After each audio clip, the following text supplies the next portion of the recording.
adjust the settings. Okay, let's do that. You all set? Let's go.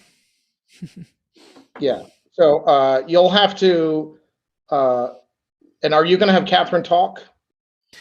Yes, I mean, if Catherine wants to present a little bit on her own, she can. Otherwise, she'll be available to answer questions.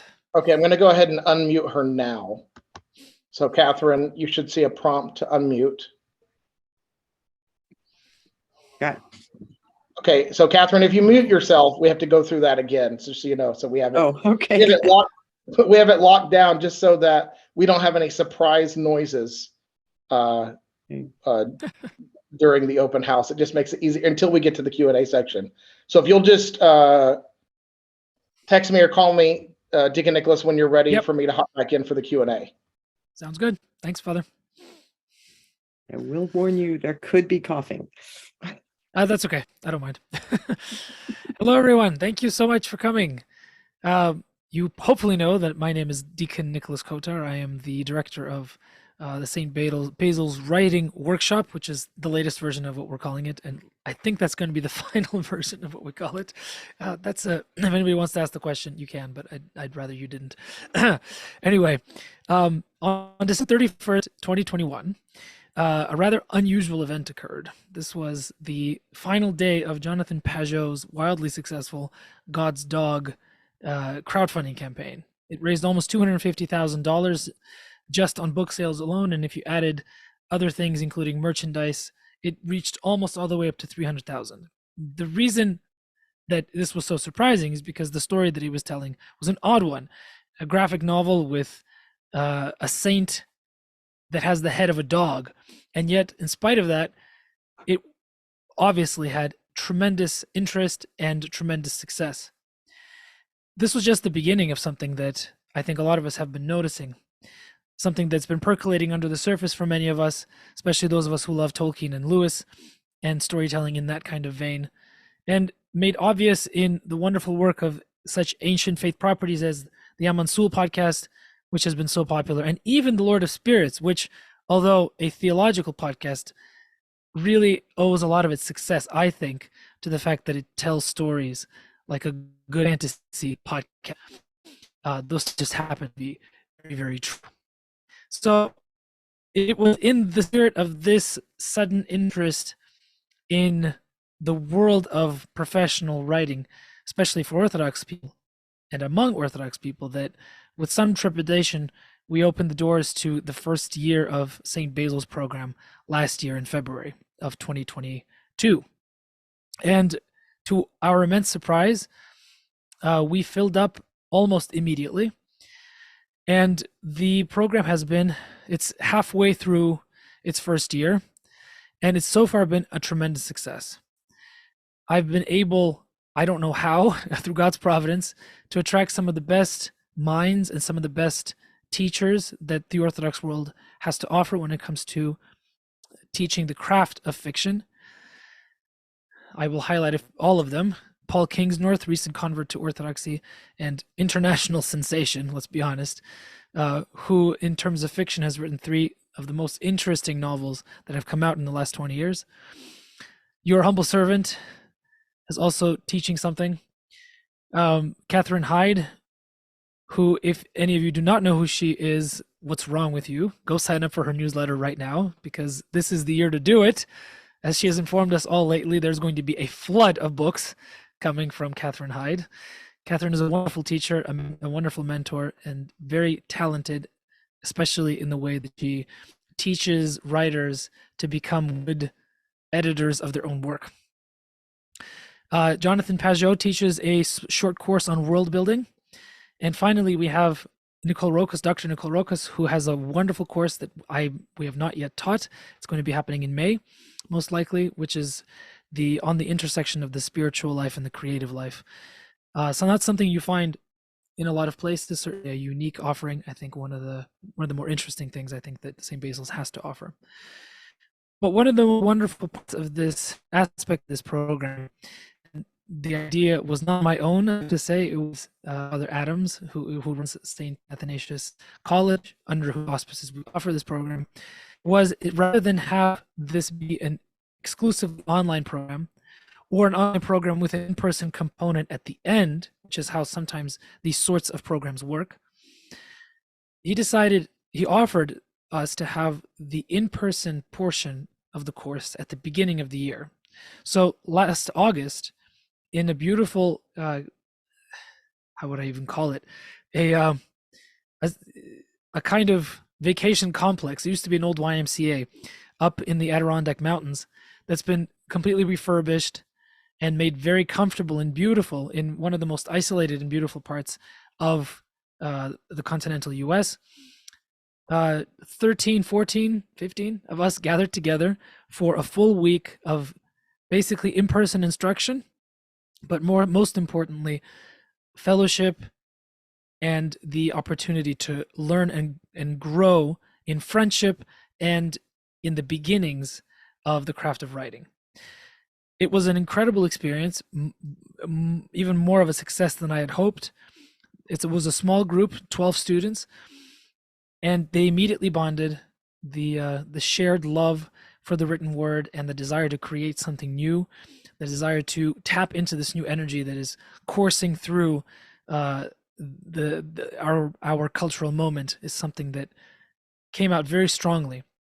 And I have to say, I've been very impressed. I've been very thrilled with the kind of work that the students are coming up with, and I do believe that in the near future, all of you will be reading their published books, hopefully sooner rather than later.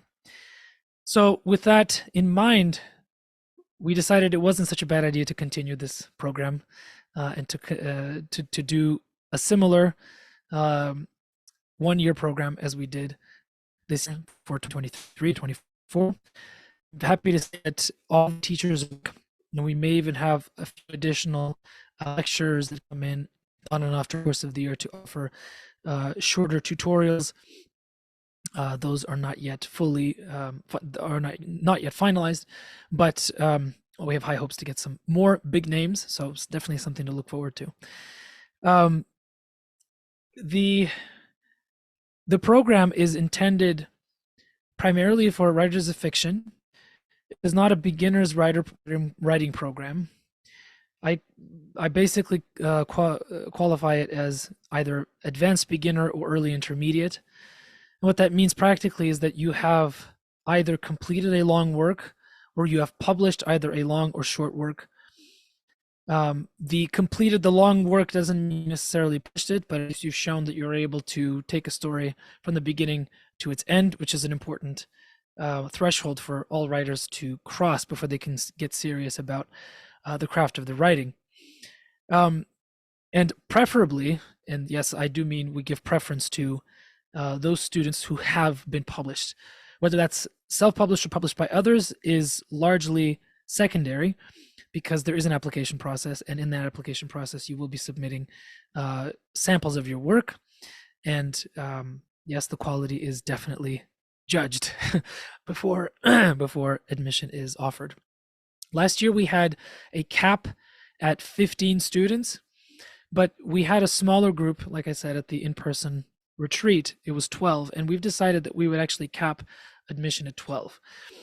Because there's something about the small group atmosphere that makes for a very special and very unique kind of experience. And we find that with a smaller group, the people get to know each other better. There's less opportunity to hide for those of you who are introverted, which is a good thing. And it also means that the more opportunity for the teachers to give personalized feedback. Because as you can imagine, if every single student has a lot that they want to have critiqued. So the fewer students we have, up to a certain, of course, we don't want to have too few students, of course, but we've decided to cap it at 12. I will tell you that like I said, last year, we opened registration, and by the end of the first week of registration, the places were all filled. So we've decided that we would delay beginning registration a little bit, so some people could see the replay of this. Not everybody was able to be here that wants to potentially apply. So we're opening registration on March 15th at 10 a.m. Eastern Time. That's a date you might want to put into your calendars in case, because it's just far enough away that you might forget about it. I will be keeping in contact with all of you who've RSVP'd for this event, so that you will know in advance. It won't come as a surprise to you, but there are people who will also be applying who aren't present here today. So the faster you can get your materials together, the better. Again, all you will need for the registration process is a 5,000 word sample of either published or unpublished work. If it's unpublished, then it should be from something. It's either a complete short story with a complete arc or a sample from a larger work, preferably that you finished. I did put a premium on fiction writers, but we have several nonfiction writers also in this first year program, all of whom do not technical nonfiction, but memoir style nonfiction, which fits better for the kind of teaching, for the kind of craft instruction that you're going to be getting. So that is something to consider if you're somebody who writes more technical nonfiction, less nonfiction that relies less on storytelling. Then perhaps this is not the best program for you. There is an emphasis placed on fiction primarily, but if you are brave, as one of our students who is a regular contributor to First Things magazine and other prominent publications, she was brave and decided that even though she has no fiction to write, she would attempt it. I dare say even she has found benefit from this course. But I don't want to babble on forever. I'm more than happy to open the floor to questions. But perhaps, Catherine, you'd like to say something first before I open the floor? I didn't really prepare to say anything. I will say just a little bit about my own class. I haven't sat in on other people's classes, so I can't say anything about them.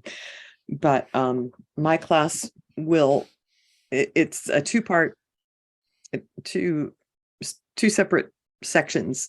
The first one is characterization and the second one is self-editing. And I will be having assignments, like probably a longish, I want to see a longish piece of work at the beginning of the class, and then short assignments through the characterization section just to practice the various techniques that we'll be talking about. And then when we get to self-editing, I'll be asking people to take another longish piece of whatever they've been working on to focus their editing efforts and turn in at the end of that class. Just to introduce myself a little bit more, I have been editing for about 40 years, mostly nonfiction, but a lot of it carries over. And I've been writing fiction actively for going on 20 years. So I do have a lot of experience. Wonderful. And yes, Catherine is definitely one of the great assets that this course has. So, and before I open the floor, I just wanted to let you all know what the sort of endpoint of this 1 year program is. Ideally, what you come out with is, if not a completed work of some kind that you can be confident in publishing, that at the very least a set of tools that will make it easy for you to then go and apply yourself to write that long work. Because my hope is that on the other side of the 1 year program, there will be a community of students who have already finished that will be ready and waiting to accept you into an online space where there will be continuing education in the craft and business of writing. Those of you who have gone through this program will receive a free invitation to this group at the far end of your instruction. This is something we haven't set up yet because we haven't finished the first year, but St. Athanasius has all of the technical capabilities to make such an online community possible, and certainly there is already a large interest in the first cohort to continue working together. And I certainly think that will be the case for future years as well. So that's a little bit more about what I hope will happen on the far end of the course. But please, if you have any questions, if you would please raise your hand using the reaction button down at the bottom of your Zoom panel, so that I can ask you to be unmuted. I'm going to call Father Adam back, but I think I should be able to do it myself. But yes, if anybody has questions, now is the time to ask.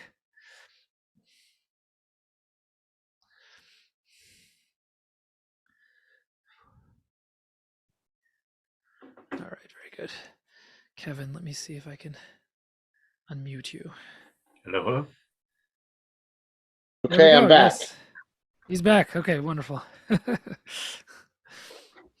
So what we're Father gonna Adam, would you mind what we're gonna do opening is we're gonna the? turn off that restriction.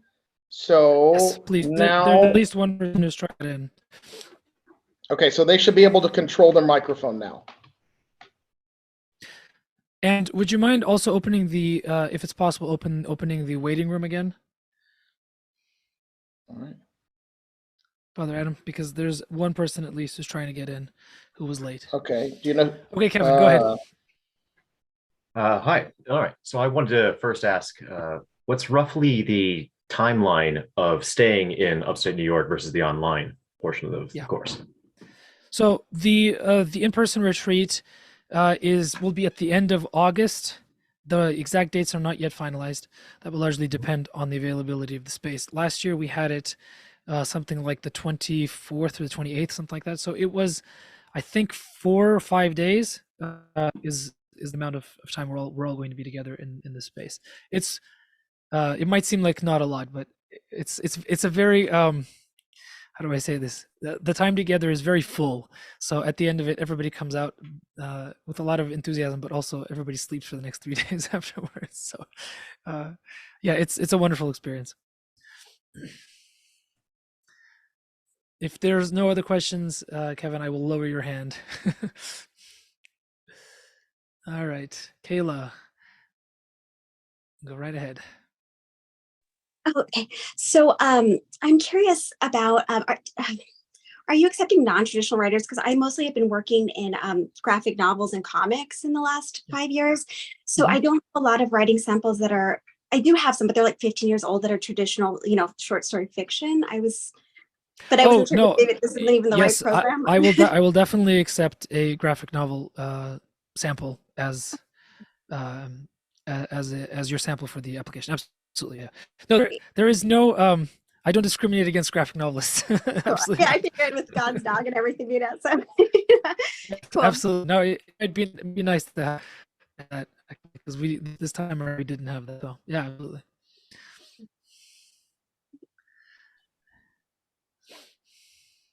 Oh, it looks like Emily might have a question too. I think her hand is up.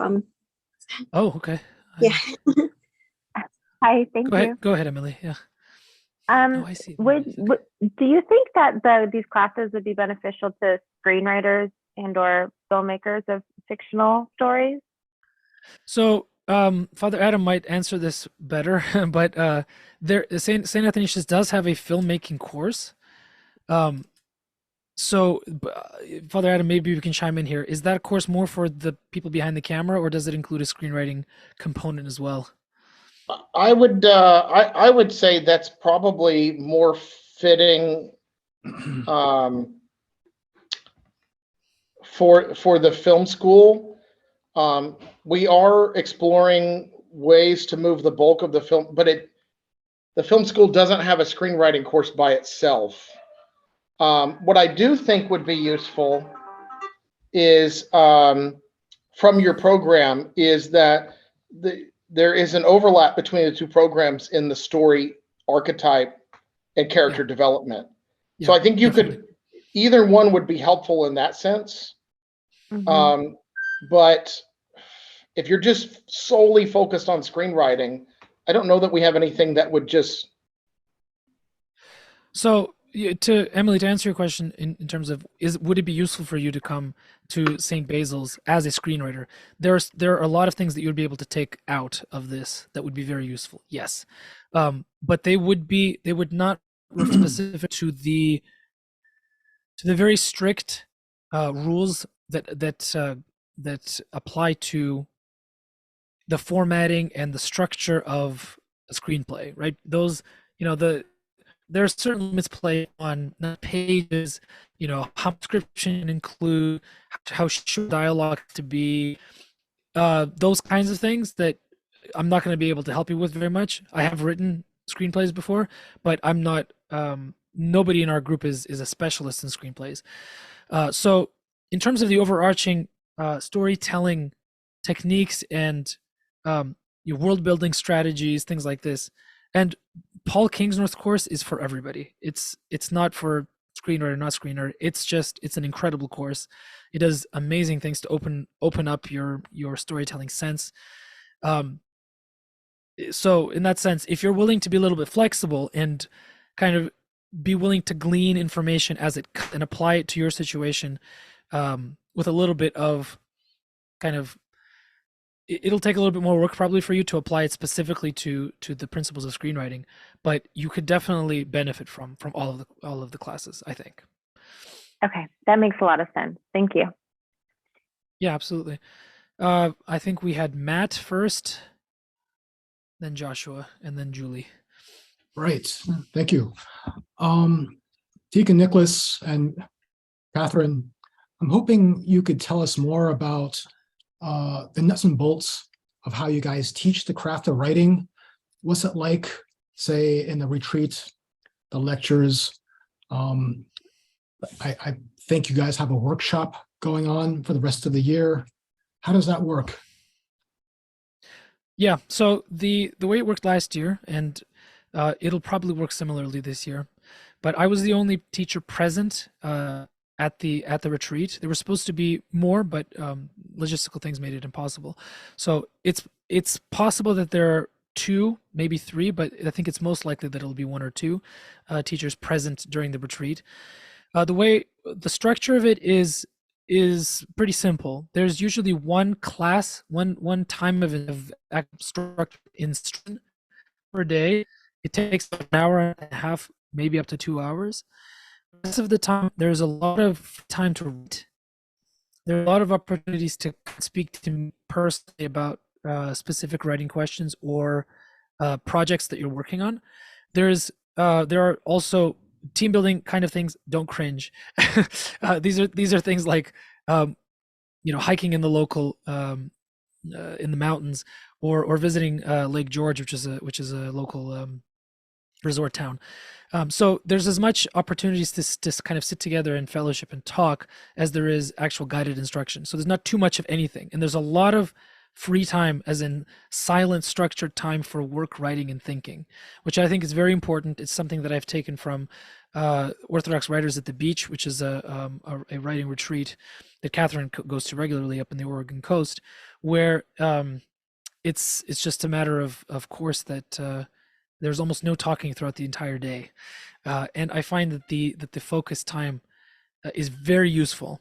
So this is one of the reasons why all the people who are coming in will be expected to have some written work already done, so that you come in and you're not just lost. That being said, if you have nothing particular you want to work on at the beginning, we will give you prompts. Absolutely. Now, in terms of the rest of the year, Catherine can speak a little bit. She already has spoken a little bit about her course, but the rest of the structure is basically weekly classes, usually 1 to 2. We start with Paul Kingsnorth's class, which is it's 4 sessions. Each one is long. The class time for each one is 2 hours, but there's a lot of unstructured free time that's built into Paul's course, where you have to go outside and be alone with nature, which is a very important and an integral part of the way he teaches. So this will be in either late September or early October, probably earlier than later. Followed immediately by my craft course. What I do is I take Ursula. Basically, I teach Ursula Le Guin's. What's the book called? I keep giving it the wrong title. She has a wonderful craft book. It has a nautical theme, and Staring I at the Craft. That's the one, yeah. So I do a kind of guided teaching of it, but I also add other things from other craft books. I find her exercises to be extremely useful, and we do a lot of work on those exercises together. We share our homework, if we're willing to, on a common community board. So there's an opportunity for people to share their work, and also for that work to be critiqued. both in public and in private. Depends on what your desires are. Jonathan's world building course is a mini course. It's shorter and it's more conceptual. It's more about the ideas of how to build a world consistently. There's not a lot of you're not going to be doing a lot of exercise, a lot of homework for that course. It's more about thinking about the kind of principles that are necessary to create a believable world. Catherine told you that there's going to be more homework in her course than in mine or in Paul's, and I'm not sure yet what Nicole's structure will be. She hasn't taught it yet. So it's weekly classes. There's usually a bit of a break between the courses. So between my course and Paul's, there was a 2-week break. Between mine and Jonathan's, there was a 2-week break. But there were also some logistical issues. I got very sick and I lost my voice for 2 months, so I was unable to teach, and that kind of threw everything off. But ideally, you have a kind of a focused time together with your teacher, a few weeks to kind of decompress, then focus time with your next teacher, a few weeks to decompress, and like that all the way to May, June. So it'll be from September to June, like a regular school year. And the retreats in August, like I mentioned. Does that answer your question, Matt? All right, excellent. Joshua, go ahead. Yeah, I think one of the things that's definitely exciting versus just any MFA or writing groups is the religious aspect. So I was wondering if you could speak to more of what that looks like in the classes and in writing, and like what it means practically for the students. Well, okay, so I'm glad you mentioned the MFA thing. So this is about as un-MFA as you can get, because those of you who don't know, most MFAs are the purpose of most MFAs is to teach writing instructors, not to teach people how to write books. So there's a little bit of that, but really it's about churning out teachers for future MFA programs. In terms of the religious aspect, so my craft course is a strict craft course. There's not a lot of a religious component to it. The religious aspects of it might come out in your writing, and we will talk about and critique how we incorporate our faith into our writing, because there are ways of doing it that are very on the nose and frankly obnoxious, and there are other ways that can be attractive to a lot of people. I will say that Paul Kingsnorth's course was originally a course that was effectively a course for by animists, but his restructured version of it is a really fascinating exploration of what it means to be a creative person who loves the created world, loves the natural world that was made by a creator, and how that resonates with us as individual sub-creators. So there's a lot of very profound spiritual sense coming through Paul's teaching. It's very strong. In terms of Jonathan's class, his world building is entirely based on the symbolic world and on the cosmology of the fathers. He's very open about how if you want to build a world, even a fictional one, it needs to reflect a proper cosmology as one finds in his talks about the symbolic world. It's very good. He has a very interesting way of presenting it, and very useful for writers, even though he himself has not done much writing yet. It comes across beautifully. Catherine can speak a little bit about her course, and Nicole's course is that's the selling point, really, is the how to incorporate your spiritual life into your creative life. That's sort of the point of the course. So that's going to be the one probably where you get the most focused religious instruction, for lack of a better term. Catherine, if you want to say something about that, about your course. I will be touching in the characterization portion of my class. I'll be touching on good and bad ways to incorporate orthodoxy into your work if you were writing realistic fiction as opposed to fantasy, and also kind of how to write contemporary fiction that's not postmodern in a postmodern world. Yeah, how we can get away with that. Yeah, so that's perfect. Beautiful. Joshua, does that answer your question? It does. Thank you. Absolutely. All right, Julie, I want to call on you, and then ask Sarah to come on. Julie, are you there? Here, I'll ask you to unmute about that. Oh, sorry. I muted you again. There, okay. There we are. All right, go ahead and ask a question, the question that you asked in the chat. Oh, I just was wondering, how much work is this? Yeah. What are the students saying? How long do they work on their assignments? Yeah, so Paul's course is intensive in terms of not writing time so much as doing the things that lead to the writing time. He has some of his classes last 4 hours long, but it's a half an hour initial meeting in class. Then you go outside for 2.5 hours and you come back for the final hour to discuss what you come up with while you were outside. So most of the writing work happens actually as part of the guided instruction during assigned class time for Paul's course. There's an opportunity for you to write additionally outside of it, but it's largely optional. For me, I'd say probably about an hour to 2 per week of additional homework. It could be more than that. It could be less. It depends on your comfort level. I don't force you to do anything. The exercises that I offer are very flexible. You could do a lot with them. You could do very little. How much or how little you do will not determine how much benefit you get from them. It really depends on your availability and how much focused attention you give to the prompts. I think Catherine will have a little bit more. She mentioned that a little bit already in terms of time. And I'm not sure about Nicole's because she hasn't taught it yet. So largely, she was mentioning about in previous conversations with her, she was mentioning 1 to 2 hours as well of homework. But like I said, we've not yet gone through the pilot program, so this is a little bit flexible at this point. Anything else, Julie?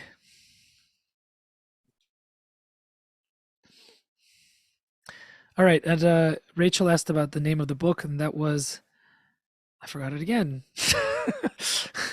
Steering of the Craft. Yes, Steering the Craft. Yeah. And if you get the latest version, which I think says it's a 21st century guide to writing or something like this. It's a really good book. There it is, Steering the Craft. Yeah. Okay, now we have a question from Sarah. Go ahead, Sarah. Hello. Hi. I was wondering if you guys offered any type of scholarship or financial aid.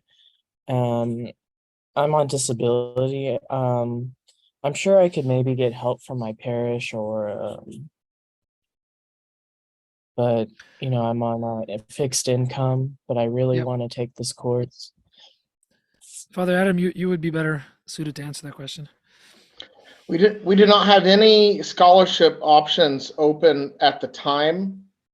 We actually have hardly any scholarship money at St. Athanasius. What we do is we keep all of our finances down. I don't know if you noticed, but we typically operate at a fraction of other colleges and universities already. What they do is they charge more than offer scholarships, certain amounts, and we just have a different approach. So if you're wondering why, we do give out some scholarships to certain Antiochian programs, but I don't think we have plans or the availability to do a scholarship. Now, what we do have, but this is going to be a highly competitive position, we do have one opening for an intern. But the intern doesn't pay, gets access, but also does work. So those details will be made available around the same time that registration opens. So that might be an option, but you're not a student. So you get to sit in on all the classes, but you're not technically a student. So if you think you might be of a writing skill set where you might qualify, the intern has various responsibilities. So in exchange for not paying, they help us out with like Zoom recordings, posting the recordings, exchange of some administrative stuff within the workshop. That's about the closest thing we probably have right now to a scholarship. Okay, thank you. I just realized that one of our students is actually in the house. It's Anastasia. Anastasia, do you want to say something to inspire everybody here, or tell them to run away screaming? No, I actually, it's funny because first of all, can you guys hear me? Yes. Okay, good. Sorry. My Wi-Fi is sometimes a little weird. I almost didn't apply because I kind of thought I've never really done anything like this before writing wise, and I didn't know if I was ready to take the leap, but I am so glad that I did. Currently I work full time. I work two part-time jobs for my church, for full-time work. And then I'm also taking a Byzantine chant class in addition to taking this writing class. This is the easier workload, I would say, out of everything that I have to do. But you really do learn a lot. Currently we're in our unit with Jonathan Pajot, and I can't stop taking notes. And definitely the coursework, it's not, it makes you think, but I don't feel like it's super demanding. And you get the opportunity to really think about your writing, not only in a more technical way, but also in a spiritual way, which you're really not going to get in another run-of-the-mill writing program. It doesn't offer that, but also most of the time you're with people who are Orthodox like you and who are approaching it from that same kind of mindset. And I think that that was, for me, the part that made it all worth it the most when I arrived at the in-person retreat. And by the end of the week, you feel like you're with people who get you. And that was not something I had expected going in, but I'm really glad that it turned out that way. I love my cohort. What can I say? So I would say don't run away screaming. I think if you can make it work, it's worth applying and just seeing what happens. I applied thinking I wouldn't get in, and then I got in, and the rest is kind of history. Oh, that's very kind. Thank you, Anastasia. Rachel and Maria have a question. Please go ahead. So it's a really practical question. So we're sitting here in Portland, Oregon, and it's 5:45, and you're on the East Coast, and Yeah. it's 8:45. So I'm just thinking, when I hear that a class is 2.5 hours or 4 hours long, what time of day are these classes? I mean, is it something that if you're working 9 to 5 or you're in school here in Portland, Oregon, it's going to match up with the time the class is East Coast wise? Well, Anastasia is on the West Coast, as are three, I think, at least two other students. We have some Texans, we have some East Coasters, and Paul's in England.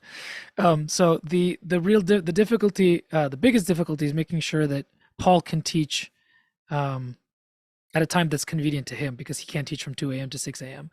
So in terms of his course, that was the one that people had to do the most sort of bending over backwards to make sure that they made as much of the classes as they could. That being said, he did try to accommodate as much as was humanly possible people on different time zones.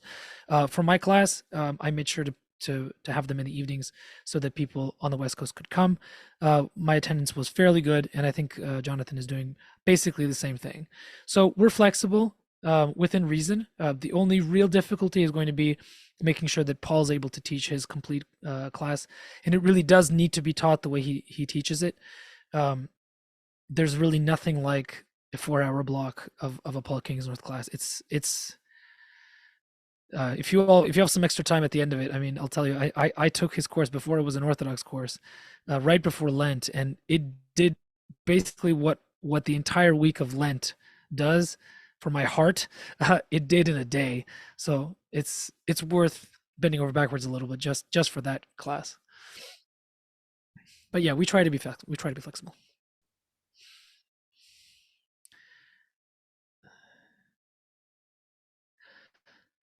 All right. Anastasia says she's still using insights from Paul's course to inform setting and writing. So that's the biggest thing, is how to write setting properly, which is a very difficult thing to do. And if you can do it properly, you will have a lot of readers. Let me tell you. All right. Any more questions? I have one, just out of curiosity. Yeah, go ahead.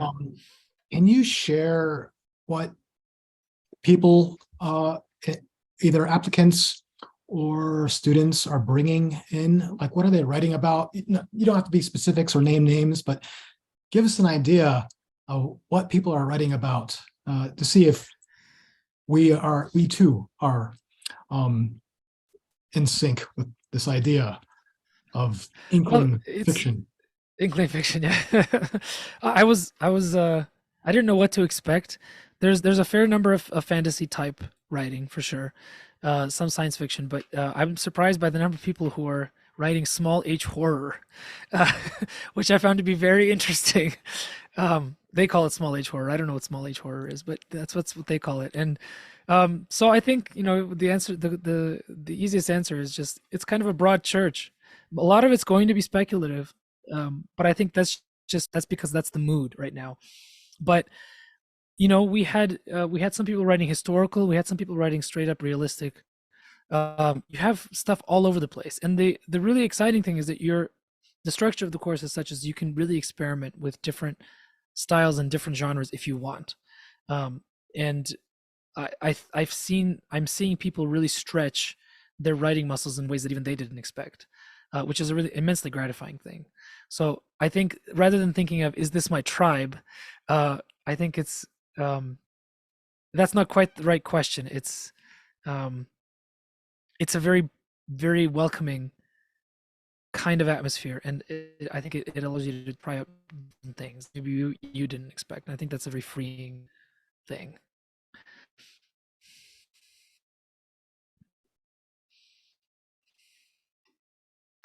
Any other questions? Small, large. I don't see any, but I think this might be a time to announce. I'm not making any promises, but Deacon Nicholas and I have been working on an idea that's it's coming to fruition, I believe. But the title of the idea is The Winged Lion, and I'll let Deacon Nicholas take it from there because he will have direct oversight over The Winged Lion. Well, like I said, we just had maybe one or two conversations about this, but we are seriously considering having a publishing imprint that will make it possible for people who go through this course to have a first port of call when they have a finished manuscript. And I will be involved in this. I will not be the acquiring editor because that would kill me. I don't have time for it, but I will be involved in terms of determining the direction of it. When you're asking about inkling fiction, I think that's the question to ask about the publishing on the other end of the course, right? So I think the kind of stuff we'll be publishing will probably be inkling friendly. But this is early days. We have a very maybe Father Adam isn't ready to talk about it, but we definitely have some good editors on board ready to check out your submissions. And this is early days, but I think this would be a really great addition to the whole thing, and to have a publishing path for those who are ready on the other side of it. Yeah. So we're making clear this is on the other side of those courses. Yes, definitely. Yeah.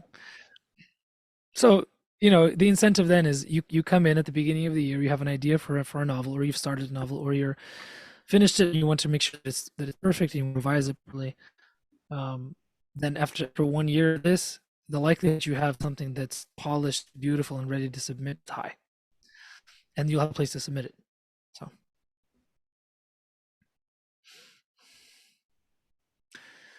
Seraphim, go ahead. Are you looking strictly at novels or short stories or other stuff? Yep, everything. Okay, so would this be a venue suitable for materials submitted to the thing that fell through because of COVID? Yes, absolutely. Okay. Yeah. Seraphim is talking about the Christ and Tolkien anthology, which was a project that Father Andrew Stephen Damick was championing. Unfortunately, the Christ and Tolkien conference was canceled because of COVID concerns, and there hasn't been, at this point, I don't think there's a plan to start it up again. But there was a call for submissions for short stories inspired by Tolkien, and we had enough short stories for publication. Unfortunately, we were unable to publish it because the conference never happened. But so that's the long answer to Seraphim's question. Yes, there will be opportunities to publish in anthology type works for Winged Lion. Yes, absolutely. So the submissions would not be restricted simply to those that went through the course, or would it be restricted to those? No. Oh, okay. No.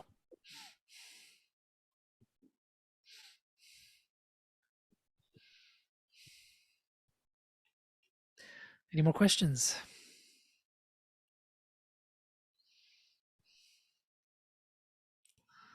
Looks like we've answered all of them. That's good, because I think you can hear, my voice is starting to squeak and give out. It's not good. This laryngitis is a problem. Yeah. Well, thank you all for coming. It's a pleasure to open up a new cohort to fresh applicant, fresh blood in the spirit of the small horror. Yeah, I look forward to your submissions. That's one of the most exciting parts of the whole process, is to discover new voices. And please do not be afraid of submitting. We have at least one, if not two, members of this year's cohort who probably, strictly speaking, shouldn't have applied, but their sample was very strong. So sometimes sometimes even if you haven't done the full work, there are glimmers in there you can note and see and recommend for further further cleaning up, and this you might still be a good candidate. So don't let it deter you. Please do apply. So the submissions will be open. Applications will be open on March 15th at 10 a.m.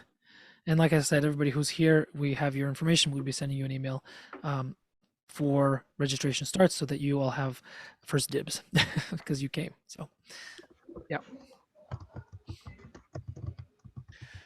Well, thank you everybody for coming. I think that's enough. And if you have any questions that you didn't want to air out loud, please go ahead and email me personally. I'll be happy to answer them. And I look forward to receiving all of your beautiful work.